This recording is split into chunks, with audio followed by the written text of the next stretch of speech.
They laughed at him for 10 seconds. Then one note from the piano erased everything they believed.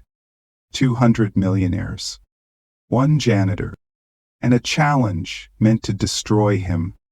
No one in that room knew they were about to witness the biggest mistake of their lives. "Play this piano and I'll marry you." The words cut through the ballroom like glass. For half a second, no one reacted. Then the laughter exploded. 200 of Manhattan's richest and most powerful people stood beneath crystal chandeliers, champagne in hand, staring at a janitor, frozen beside a $180,000 0 cents Steinway grand piano. His mop still dripped onto the marble floor. Daniel Hayes didn't move.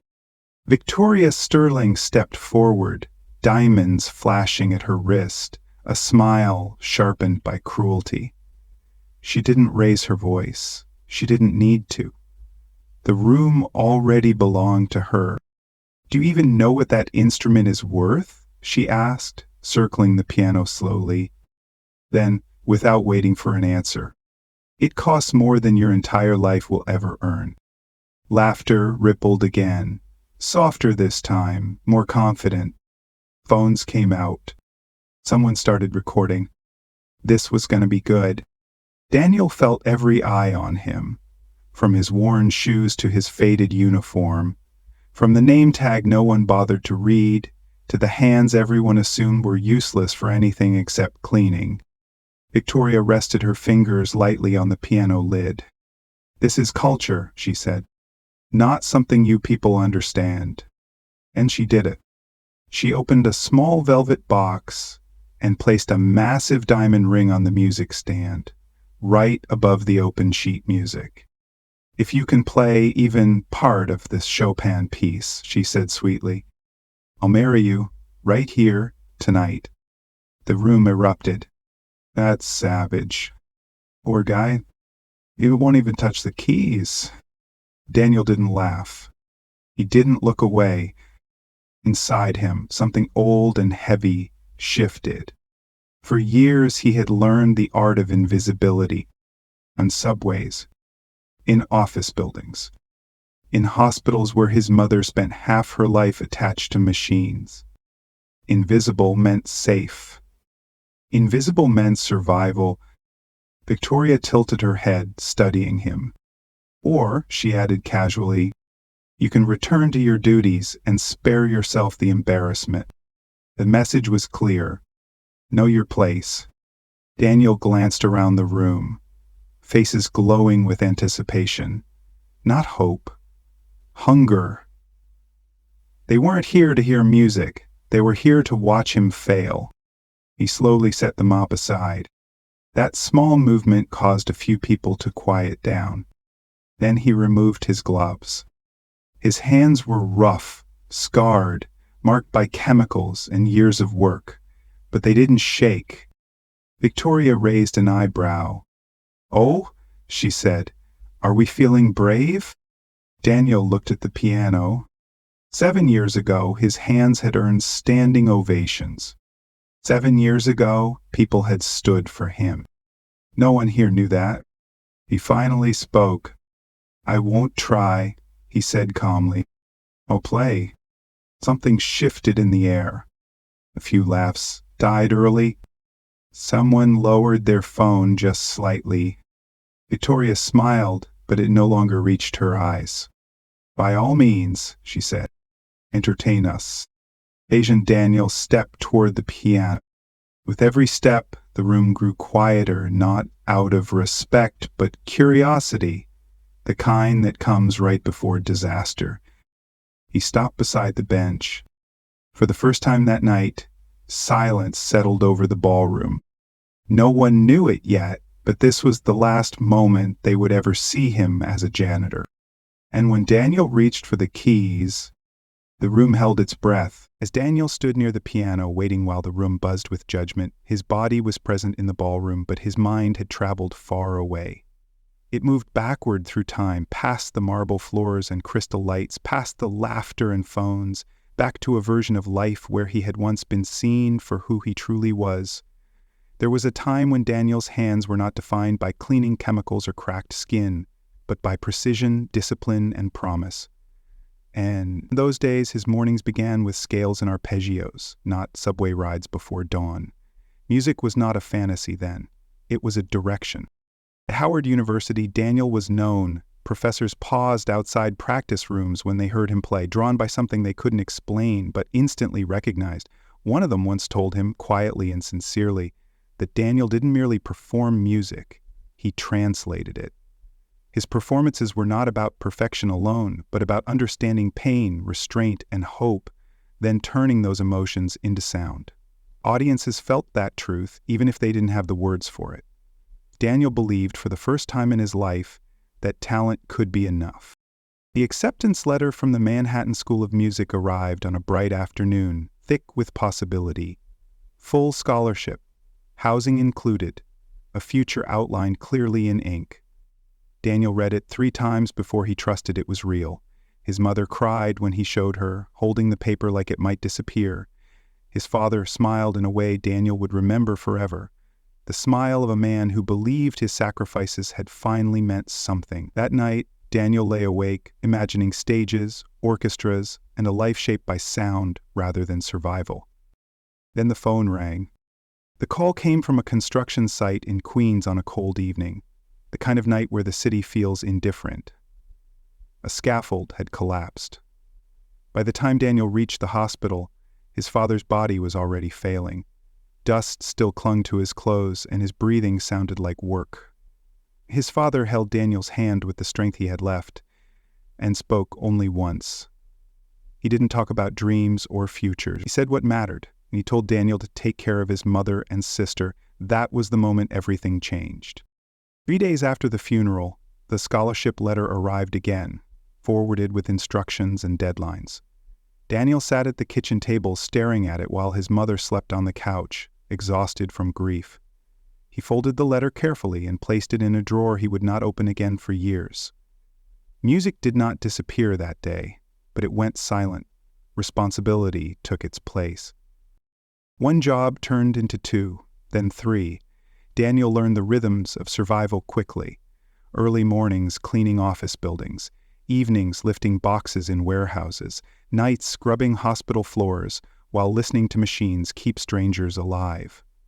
When his mother's kidneys failed, dialysis became part of their daily vocabulary, the apartment filled with medical equipment and quiet fear. His younger sister Maya grew into brilliance in the middle of it all, studying late into the night, pretending not to notice how exhausted her brother had become.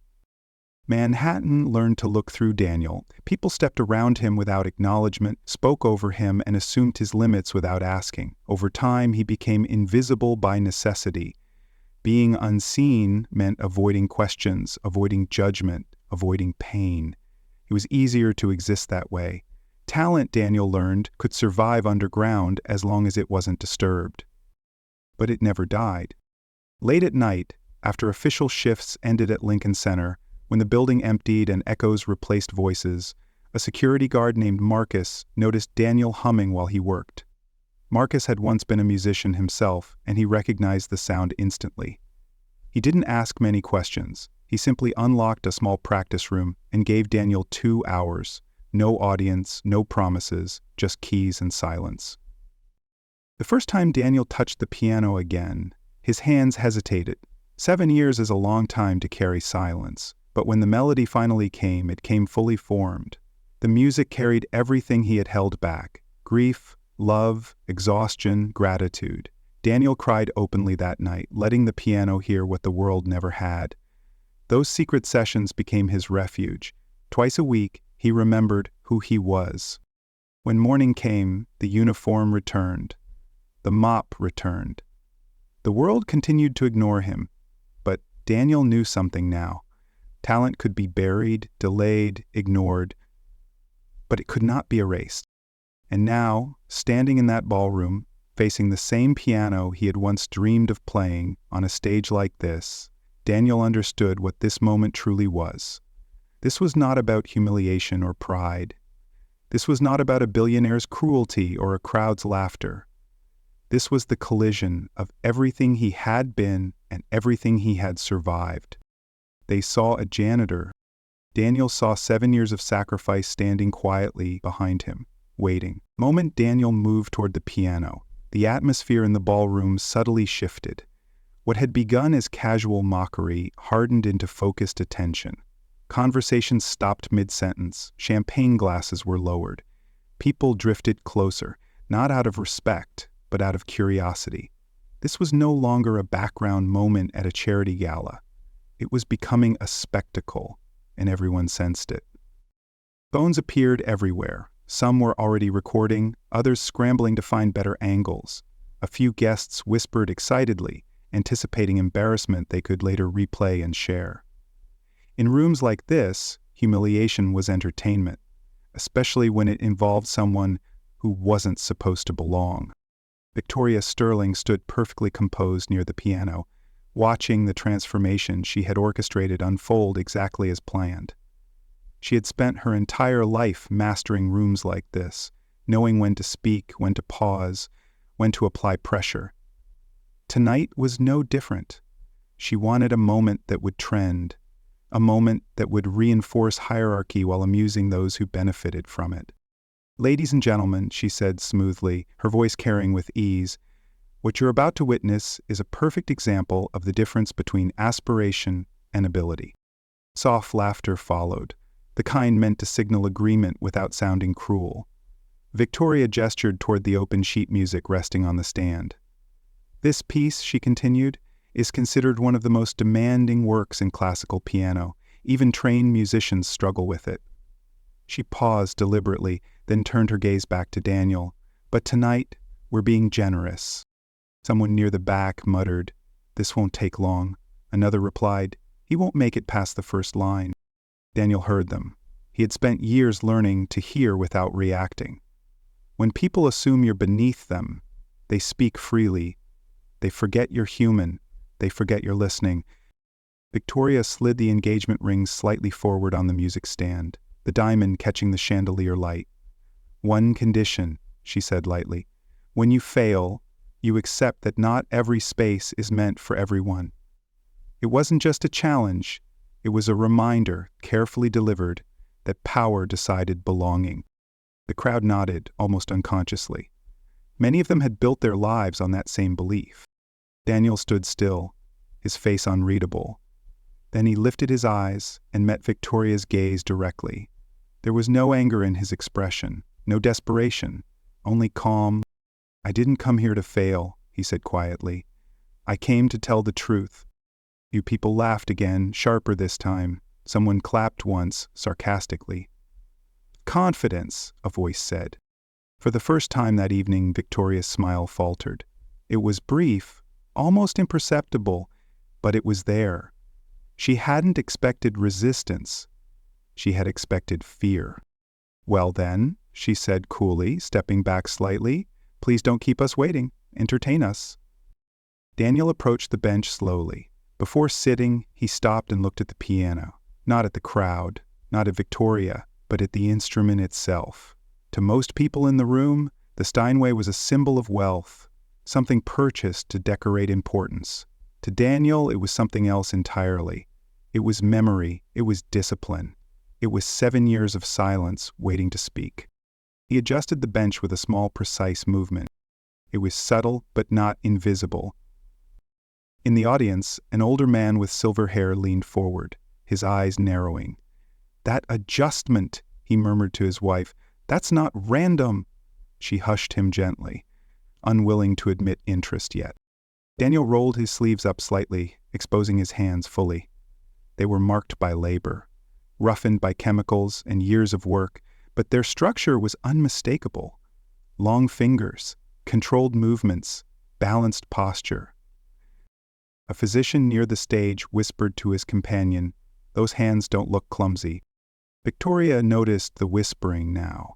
She noticed the way the laughter had thinned, replaced by something else.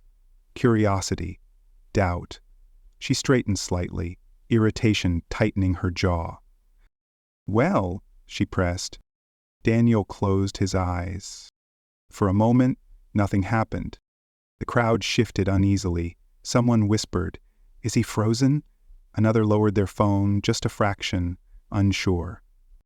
But inside Daniel, something else was happening. The ballroom disappeared, the wealth vanished, time folded back in on itself. 7 years of restraint loosened their grip. His hands remembered what his life had forced him to forget. A semi-professional pianist seated among the guests felt it immediately. He straightened, breath catching. "He's listening," he whispered urgently. "He's feeling the keys." The laughter stopped entirely. Phones were still raised, but no one was smiling now. The energy in the room had changed. Not into respect, yet, but into uncertainty. People were no longer waiting for failure. They were waiting to be surprised, or terrified that they might be. Victoria inhaled slowly, forcing her composure back into place. This was not how the evening was meant to feel. Control was slipping, and she could sense it. Daniel lifted his hands slightly above the keys. He paused. And just 1 second. In that single second, the entire ballroom fell silent. No coughs, no whispers, no laughter. 200 people held their breath, not knowing why they were doing it, only knowing that something irreversible was about to happen. And before anyone could stop it, before Victoria could reclaim the moment, before the crowd could retreat back into comfort, Daniel lowered his fingers. And the first note was about to change everything. Daniel lowered himself onto the piano bench with a calm that felt out of place in a room still buzzing with expectation. He did not rush, did not hesitate awkwardly, and did not look around for approval. The way he sat alone was enough to confuse several people in the crowd. It was not the posture of a man about to fail publicly. It was the posture of someone who had done this many times before. Victoria Sterling crossed her arms, her expression carefully neutral, though irritation had begun to creep into the edges of her smile. This was not how humiliation was supposed to unfold. She had expected nerves, shaking hands, perhaps an embarrassed laugh followed by retreat. Instead, she was watching a man who appeared strangely settled. Daniel placed his hands over the keys, not touching them yet. His fingers hovered just above the surface, relaxed, but alert, as if listening for something only he could hear. The Steinway sat silently beneath his hands, its polished surface reflecting the chandeliers and the faces of the crowd now leaning forward despite themselves. Someone whispered, "Why hasn't he started?" Another voice replied, quieter, "Because he's not guessing." Daniel closed his eyes. For a brief moment, the ballroom no longer existed for him. The weight of judgment, the cold curiosity of wealth, the sound of laughter, all of it faded. What remained was familiarity. The distance between his fingers and the keys felt like coming home after years of absence. He took a slow breath, grounding himself, letting his body remember what his life had forced him to forget. Then his right hand moved. The first note emerged softly, almost shyly, yet perfectly placed. It wasn't loud, it wasn't dramatic, but it was unmistakably correct. The laughter stopped instantly. A second note followed, then a third, each one arriving with the same precision. The sound was delicate, controlled, intentional. It floated through the air rather than pushing against it, and something about that gentleness demanded attention. A woman near the front blinked and lowered her phone slightly. "That's right," she murmured, unsure why she felt the need to say it out loud. Daniel's left hand joined in quietly, grounding the melody with subtle depth. The sound grew warmer, fuller, spreading across the ballroom like a slow tide. The Steinway responded beautifully, its voice rich and resonant, revealing layers no one had bothered to hear before. Victoria's brow furrowed. This wasn't noise. This wasn't luck. This was control. As the opening measures unfolded, the room underwent a transformation that no one had anticipated. Bodies leaned forward unconsciously. Conversations died mid-thought. Phones that had been raised for ridicule now trembled slightly. held by people suddenly afraid to miss something. "Him knows the piece," someone whispered, disbelief creeping into their voice. Daniel's posture shifted as the music deepened. His shoulders relaxed, his wrists floated effortlessly above the keys, and his breathing aligned naturally with the phrasing. The janitor disappeared completely. In his place sat a musician shaped by discipline, memory, and restraint. The melody expanded, carrying emotion that was impossible to ignore. It was not flashy, but it was honest. Each phrase felt intentional, shaped by years of listening, suffering, and waiting. The music did not beg for attention, it commanded it. A man seated near the back swallowed hard. "Why does this feel so personal?" he asked no one in particular. Because it was. Every note carried the weight of 7 years of silence. Every pause held unspoken grief. Daniel was not simply performing Chopin, he was translating a life that had been forced into the background. As the piece progressed, the technical demands increased. Faster passages approached, the kind that exposed weakness, the kind amateurs stumbled through. The crowd waited for it, some still clinging to the hope that this would all collapse.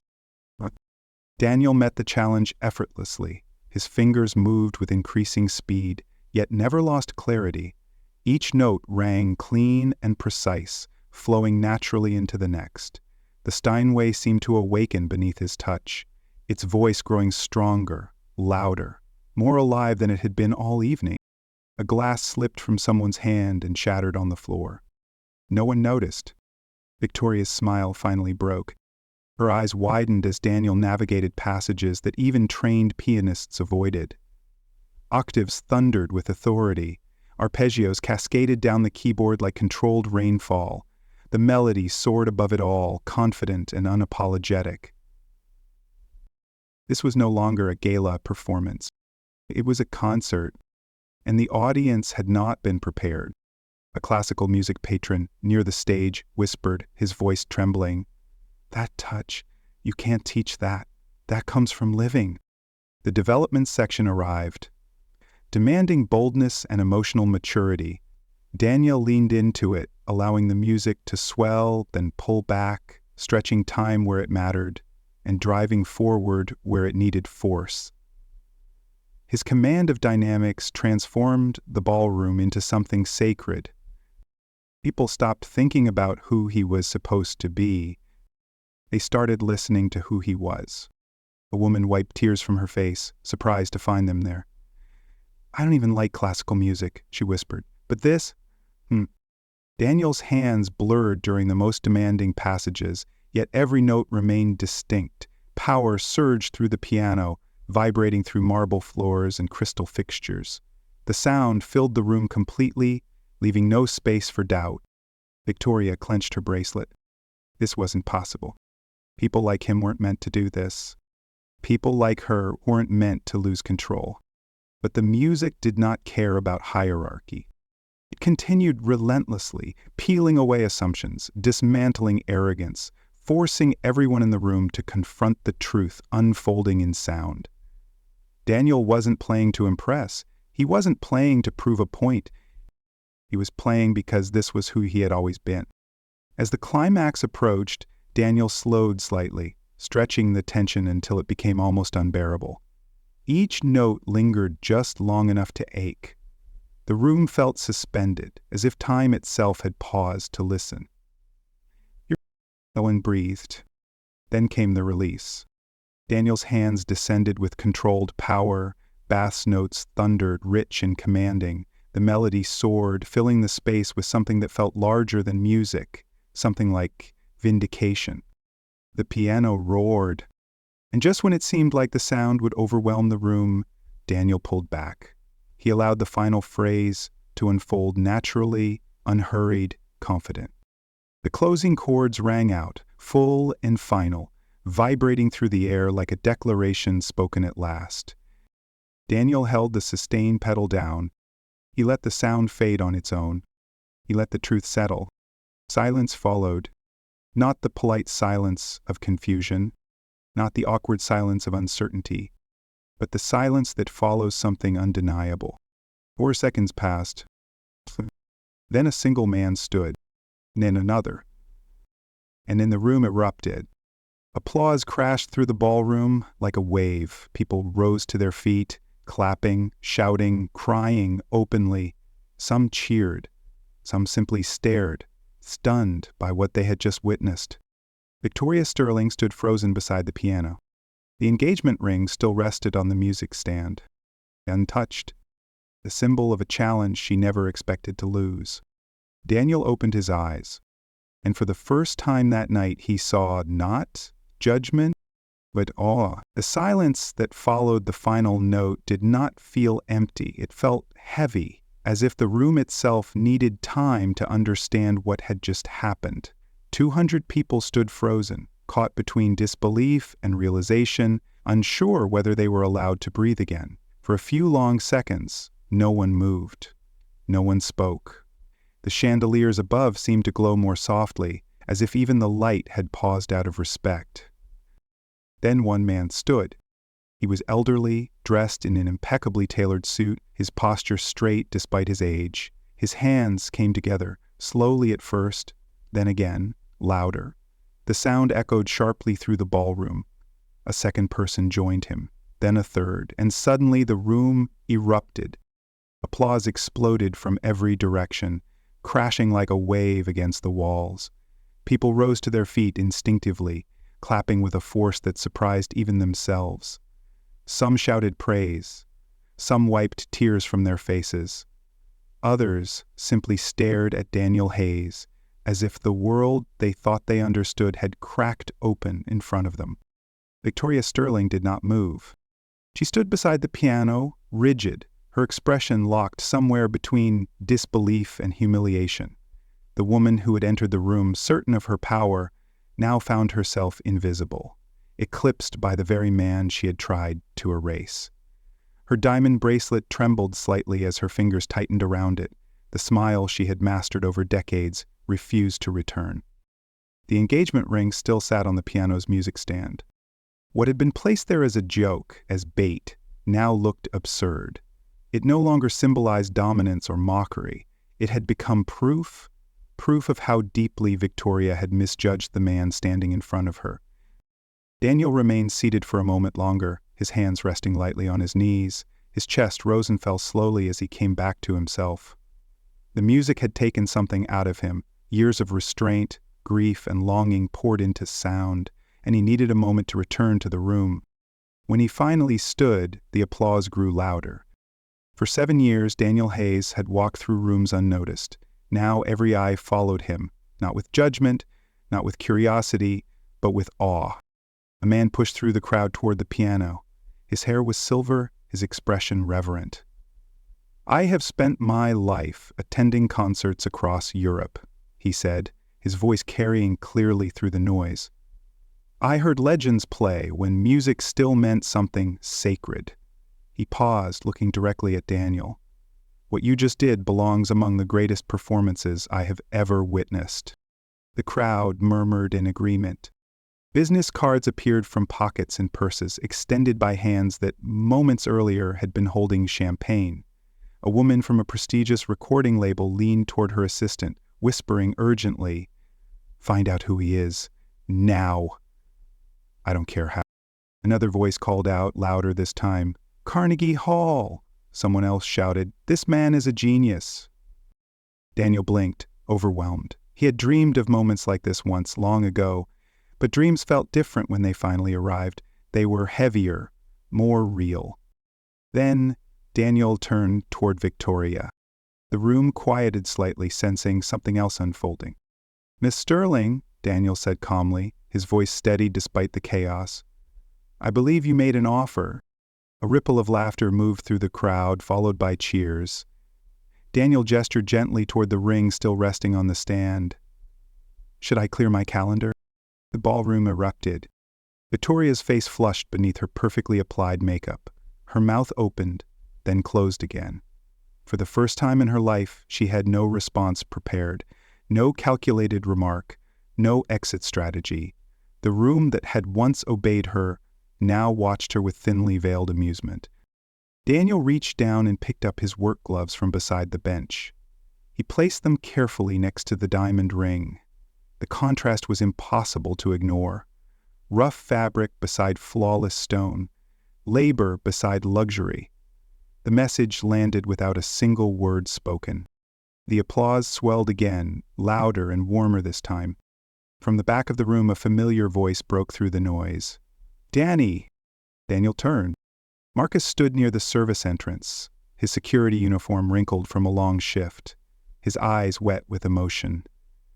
He had been watching the live stream on his phone when he realized where the performance was happening. Now he stood there, breathing hard, as if afraid the moment might disappear.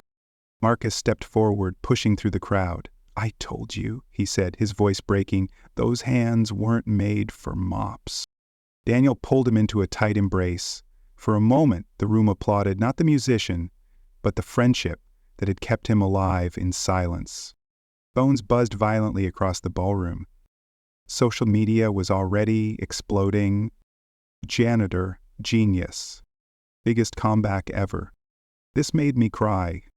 Terrence has no address.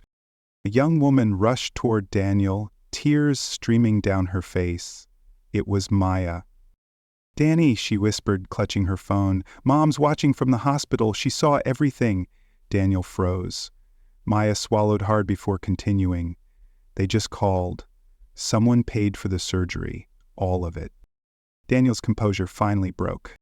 He covered his face, overwhelmed as years of sacrifice collapsed into relief. Applause softened into something deeper, reverence. People who had never struggled a day in their lives suddenly understood the cost of survival. A man stepped forward, extending his hand. "Thomas Berkowitz," he said. "Artistic Director, Lincoln Center." Daniel's breath caught. "We would like to offer you a full residency, immediately." Cheers erupted again. "And a debut performance," Berkowitz added, smiling, "at Carnegie Hall." The applause was deafening. Daniel looked around the ballroom, at the same people who had laughed at him less than an hour ago. He smiled softly. "I'll finish my shift," he said quietly, "then I'll accept." The room exploded. 3 months later, the lights dimmed inside Carnegie Hall. The audience rose as Daniel Hayes walked onto the stage in a tailored tuxedo. His grandfather's gold watch glinted beneath the spotlight, resting against his wrist like a promise finally kept. In the front row sat his mother, healthy and radiant, her hands clasped tightly in pride. Beside her sat Maya, thriving, fearless, finally free to dream without fear. Marcus sat nearby, in a suit he had bought just for the night. Daniel took his seat at the piano, the same piece. Chopin. But this time, no one laughed. As his fingers touched the keys, the hall filled with music shaped not by revenge, but by gratitude. When the final note faded, the audience rose as one, applauding until their hands ached. Daniel stood and bowed, not just for himself, but for every talent hidden by circumstance, every dream delayed by responsibility, every person judged by appearance instead of potential. Excellence does not wear uniforms. It waits, and when it finally speaks, the world listens. Talent doesn't wear uniforms. Genius doesn't announce itself with money or power. Sometimes, the greatest gift in the room is the one everyone ignores. Daniel was never just a janitor. He was a reminder that brilliance exists everywhere, but opportunity does not. So next time you walk past someone, ask yourself, what story are you missing? Because the world is full of hidden Daniels, waiting for one moment to be seen. Subscribe to a one-story teller for stories that inspire, challenge, and prove that ordinary people often carry extraordinary destinies. Your next favorite story is already waiting.